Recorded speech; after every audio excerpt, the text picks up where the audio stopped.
اب آپ نے جانا ہے تو آپ کو مختلف مکاتب فکر ملیں گے. کسی کا نام بریلوی ہے، کسی کا نام دیوبندی ہے، کسی کا نام اہل حدیث ہے، کسی کا نام شیعہ ہے، کسی کا نام وہ مماتی ہے، کسی کا نام حیاتی ہے. یہ بے شمار قسم کے افکار آپ کو ملیں گے، اور ہر ایک مکتب فکر وہ شدت میں ہے، اور دوسرے کی نفی، اور نفی نہیں نفرت. اگر آج کے ماحول اور علماء کو دیکھو گے تو آپ بھی متاثر ہو جاؤ گے، کسی نہ کسی کے پیچھے پڑ جاؤ گے آپ. لیکن اگر آپ قرآن کو سامنے رکھو گے کہ نبیوں نے کس طرح دعوت دی. ایک تو بہت بڑا دھوکہ، گمراہی کی حد تک، یہ اس کے عقائد خراب ہیں، اس سے ملنا نہیں، یہ بدعتی ہے، اس سے ہاتھ بھی نہیں ملانا، اس سے ملنا بھی نہیں ہے، ان کا رد کرنا ہے، یہ گستاخ ہے، یہ گستاخ اکابر ہے، یہ گستاخ صحابہ ہے، یہ گستاخ فلاں ہیں، ان کو تو ہاتھ بھی نہیں ملانا. موسیٰ علیہ السلام کو تو اللہ فرعون کے پاس بھیج رہے ہیں، دنیا کا سب سے بڑا کافر، جس نے کہا انا ربکم العال. اور موسیٰ علیہ السلام آگے منت کر رہے ہیں، یا اللہ انہ یضیق صدری ولا ینطلق لسانی فارسل الی ہارون ولہم علی ذنب فاخاف ان یقتلون. 5 عذر پیش کر رہے ہیں موسیٰ علیہ السلام. یا اللہ میرا تو سینہ تنگ پڑ جائے گا، میں کیسے جاؤں، میری زبان نہیں چلتی. ہارون کو بلا، وہ اچھی بات کرتا ہے، میں نے ان کا ایک بندہ بھی مارا ہوا ہے، وہ مجھے مار دیں گے. یہ 5 عذر موسیٰ علیہ السلام نے پیش کیے کہ مینوں نہ گھل، میں نہیں جاندا. سیدھا صاف جو مطلب تھا مینوں نہ گھل. تو اللہ تعالیٰ نے کہا اذهب الى فرعون، جا تو ہی جائے گا. کہ اچھا چلو میری ایک منت مان، میرا بھائی میرے نال کر لے. کہا اچھا اذهبا انتما بآیاتنا، چل تو بھی جا اور ہارون بھی جائے، جا کے دعوت دو. هل لک الی ان تزکی واہدیک الی ربک فتخشی. تو قرآن پڑھو، قرآن پڑھو کہ کس طرح نافرمان اور اللہ سے دور اور اسلام سے دور لوگوں کو کس طرح قریب کرنا ہے. پھر تو تمہیں صحیح تصویر نظر آئے. تم کو فلاں ہمارے اکابر ہیں، انہوں نے یہ کیا، فلاں اکابر نے یہ کیا. اب ہم اکابر کو دیکھیں کہ مولوی طارق جمیل کو دیکھیں، تو میں تو کہہ رہا ہوں مجھے دیکھو ہی نہیں، قرآن کو دیکھو. یا قوم اعبد یا قوم، پہلا لفظی محبت کا، یا قوم، یا قوم، یا ابت، یا ابت، یا ابت. ابراہیم علیہ السلام کس پیار سے بات کر رہے ہیں، یا ابت، یا ابت. قرآن سے جی لگاؤ، قرآن کو اپنی زندگی کا محور بناؤ، اور سیرت پاک جو کیف عاملہم جیسی کتاب میں نے سیرت میں نہیں دیکھی، اس کو اس طرح پڑھو کہ جیسے یہ کھانا روزانہ کھاتے ہو، اس کو روزانہ پڑھو کہ میرے نبی نے زندگی کیسے گزاری. پھر تو صحیح تصویر تمہارے سامنے آئے گی. ورنہ کوئی کسی بزرگ کا حوالہ دے گا، کوئی کسی بزرگ کا حوالہ دے گا. اکابر امت قابل احترام ہوتے ہیں، قابل اتباع صرف اللہ کا رسول ہے، صرف اللہ کا رسول ہے اور ان کے صحابہ ہیں جن کی اللہ نے جنت کی گواہی دی. کلاً وعد اللہ الحسنی اور ان الذین سبقت لہم منا الحسنی اولئک عنہا مبعدون. یہ گواہی اللہ نے کسی اور کے لیے نہیں دی. تو ان کی سیرت کو سامنے رکھو تاکہ تم مسلم بن کے رہو، مومن بن کے رہو، موحد بن کے رہو، داعی بن کے رہو.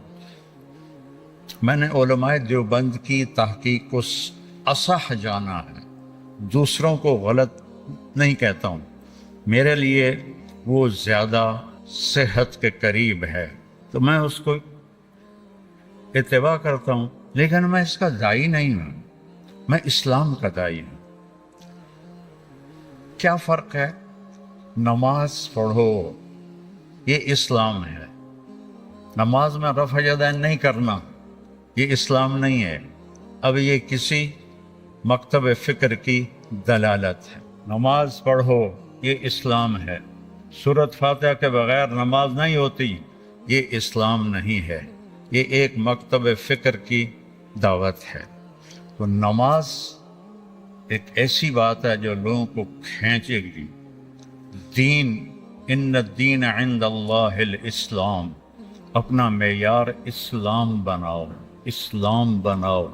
ممبر پر بیٹھو، اسلام کی دعوت دو، کبھی کسی کے خلاف بات نہ کرو، کبھی کسی کا نام لے کر ممبر سے اس کی برائی نہ کرو۔ میرے نبی نے 23 سال میں اپنے ممبر سے کبھی کسی کا نام لے کر اس کو برا نہیں کہا۔ اچھا تو کہا کہ فلاں بڑا اچھا ہے، لیکن وہ بہت برا ہے۔ ممبر سے آپ عبداللہ بن ابی کا بھی نام نہیں لیے۔ ہمارے ماحول میں ہے، ہمارے خطیب دیوبندی ہوں، بریلوی ہوں، اہل حدیث ہوں، شیعہ ہوں، وہ چڑھائی کر رہے ہوتے ہیں، ساتھ ان کی آستینیں بھی اوپر جا رہی ہوتی ہیں اور رنگ بھی لال ہو رہا ہوتا ہے۔ بھائی وہ اپنا جوش نکالتے ہیں، لوگوں کو تو کچھ بھی نہیں پتہ چلتا کہ یہ مولوی صاحب نے کیا کہا ہے اور کیا کہنا چاہتے ہیں۔ قرآن پیش کرو، حدیث پاک پیش کرو، نبی کی سیرت سے متاثر کرو، صحابہ کی سیرت سے متاثر کرو، خود بھی متاثر ہو اور اوروں کو بھی متاثر کرو۔ ایک حیات الصحابہ کے مطالعے کا معمول بناؤ۔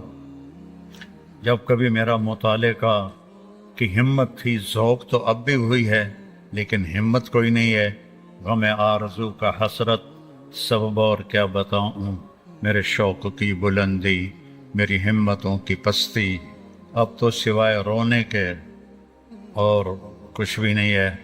کبھی کبھی اپنی کتابوں کو دیکھ کے ان سے لپٹ جاتا ہوں اور رونا شروع کر دیتا ہوں کہ یا اللہ، میں نے تو کبھی سوچا بھی نہیں تھا کہ میری زندگی میں کوئی دن ایسا بھی آئے گا کہ میں مطالعہ نہیں کروں گا، اور آج سال ہا سال گزر گئے ہیں، ایک ورق کتاب بھی نہیں پڑھ سکتا ہوں کہ میرا سر پکڑا جاتا ہے، یہ جگہ بوجھل ہو جاتی ہے اور آنتیں کٹھی ہونا شروع ہو جاتی ہیں۔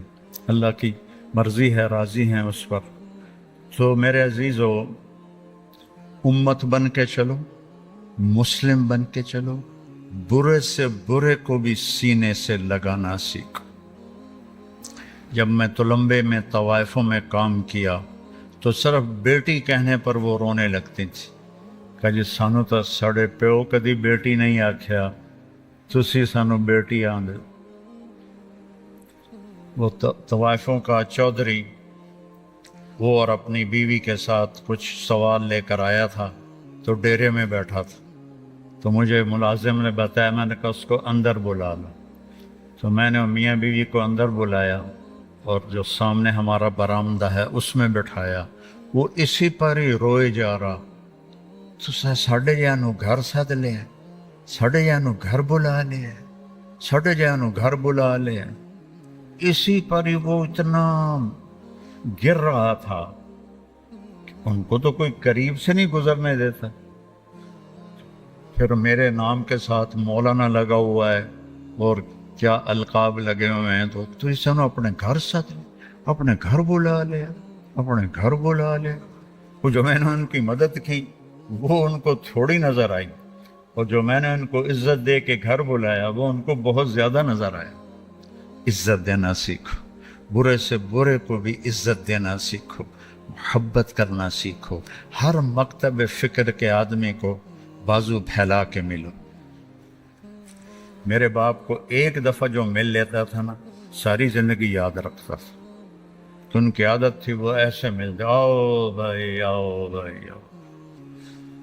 ہمارا ایک نائی تھا عبد الشکور، مرحوم، فوت ہو گیا، تو ایک دن مجھ سے کہنے لگا، اب پہلے سنو، میں اس کے موت تک اس کا علاج میرے ذمہ، اس کے بچے، اس بچیوں سب کی شادی میں نے کروائی، اس کو گھر بنا کے میں نے دیا، اس کا مہینے کا وظیفہ میری طرف سے مقرر تھا، پورے سال کی گندم میری طرف سے مقرر تھی، سب کی بیماریوں کا علاج میرے ذمے تھا، اور جتنا بھی مجھ سے ہو سکتا تھا۔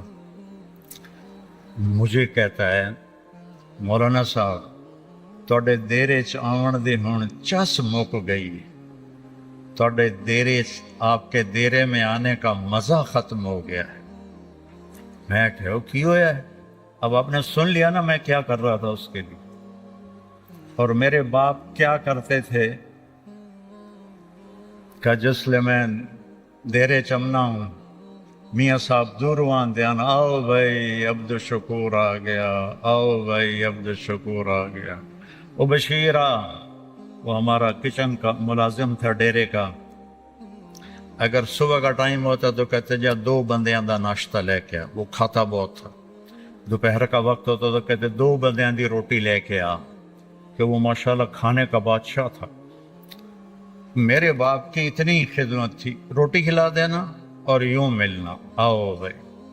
وہ کوئی بڑا آ جائے ذمہ دار یا کوئی نائی تھا بیچارہ، آؤ بھائی عبد الشکور، کہنے لگا تواڈے کول آویدا ہے، تواڈا منہ ایدے ہوندا ہے، مصافہ ایدے کر دے ہو، ساڈا سارا مزہ ہی مک جاندا ہے۔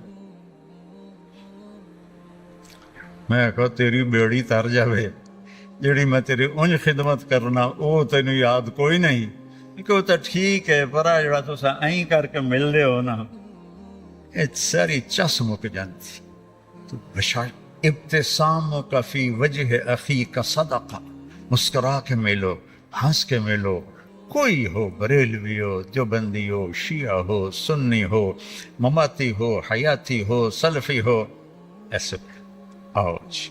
جنت دوزخ کا فیصلہ تم نے کرنا ہے، ایمان پہ مرنے نہ مرنے کا فیصلہ تم نے کرنا ہے، یہ تو اللہ نے کرنا ہے۔ من کان آخر کلامہ لا الہ الا اللہ دخل الجنہ۔ اور کتنے لوگ ہیں جو زندگی بھر غفلت میں گزاری لیکن مرتے ہوئے کلمہ پڑھتے ہوئے دنیا سے گئے۔ تو اللہ نہ بنو، قیامت کے دن کے قاضی نہ بنو، یہ جنتی ہے، یہ دوزخی ہے، یہ ایسا ہے، یہ ویسا ہے، نہیں۔ تجھے کیوں فکر ہے اے گل دلے صد چاک بلبل کی، تو اپنے پیرہن کے چاک تو پہلے رفو کر لے۔ نبی کی محنت اپنی ذات سے شروع ہوتی ہے، تحریکوں کی محنت دوسروں پر شروع ہوتی ہے۔ یہ ایسے ہیں ان کو ایسے کر دو، یہ ایسے ہیں ان کو ایسے کر دو۔ اور نبی کہتا ہے وَأُمِرْتُ أَنْ أَكُونَ أَوَّلَ مَنْ أَسْلَمَ وَلَا تَكُونَنَّ مِنَ الْمُشْرِكِينَ۔ میرا رب مجھے کہہ رہا ہے کہ پہلے میرے نبی آپ خود مسلم بن کے دکھائیں اور شرک سے پاک ہو کر دکھائیں، آپ مثال بنیں اپنے آپ کو۔ تو تبلیغ کی محنت بھی اپنے آپ کو بنانے کی محنت۔ میں جب 1971 میں نکلا 3 چلے کے لیے تو یہ دعوت بھائی ہم تو دین سیکھنے کے لیے نکلے ہیں، ہم ہدایت پانے کے لیے نکلے ہیں۔ تو یہ ایک نبی کی محنت شروع اپنی ذات سے ہوتی ہے۔ قرآن کی تلاوت کو اپنی زندگی کا معمول بناؤ اور قرآن کو تدبر سے پڑھنا سیکھو۔ میں تفسیریں پہلے پڑھتا تھا جب کبھی ہمت تھی، اب تو کئی سال ہو گئے کبھی نہیں پڑھتا ہوں۔ تلاوت کرتے کرتے الفاظ سے جو معنی کوئی سمجھ میں آتے ہیں وہ میں بیان کر دیتا ہوں۔ تو تدبر فی القرآن، افلا یتدبرون القرآن ام علی قلوب اقفالها۔ اگر تم ترجمہ پڑھو گے یا تفسیر پڑھو گے تو تدبر تو ختم ہو جائے گا۔ میں یہ نہیں کہتا کہ تفاسیر نہ پڑھو، لیکن تدبر تک پہنچنا ہے تو عربیت کو مضبوط کرو، عربیت کو مضبوط کرو، عربی ادب کو پڑھو، اور پھر قرآن کے الفاظ میں غور کرنا سیکھو۔ پھر اللہ تمہیں قرآن کا حسن دکھائے گا، اور ایک دفعہ اس کا حسن سامنے آ گیا تو پھر مرتے دم تک کسی چیز کی طرف نظر اٹھے گی نہیں۔ ہماری تو بدقسمتی ہے، ہم اس اندھے کی طرح ہیں جو باغ میں ہے لیکن دیکھ نہیں سکتا، نہ غنچے، نہ کلیاں، نہ تتلیاں، نہ بلبل، صرف کھڑا ہوا پھولوں کی خوشبو سونگھ رہا ہے اور اسے کچھ پتہ نہیں۔ آج کے مدارس سے نکلنے والے طلباء علماء، ان کی مثال اس اندھے کی ہے جو باغ میں تو ہے پر اسے نظر کچھ بھی نہیں آ رہا۔ تو اس کو 6 سال کو آخری نہ سمجھو، اپنی محنت کو پڑھاؤ ساری زندگی۔ عربی ادب، جو قصص العرب جس میں خوبصورت تعبیرات ہیں، اس کا ذوق پیدا کرو۔ اس سے آپ کو بہت فائدہ ہوگا قرآن کے سمجھنے میں اور سیکھنے میں، اور اپنے نبی کی سیرت کو، جس میں یہ کیف عاملہم ایک ابداع ہے اس شخص کا کہ آج تک کسی نے سیرت کو اس طرح نہیں لکھا۔ میں نے سیرت کی اللہ کے فضل سے بے شمار کتابیں نظر سے گزری ہیں، لیکن ایسا کتاب میں نے کوئی نہیں دیکھی۔ اس کو اپنے مطالعے کا حصہ بناؤ۔ تمہاری شادیاں ہوں گی تو اپنی بیوی کے ساتھ حسن سلوک کرو۔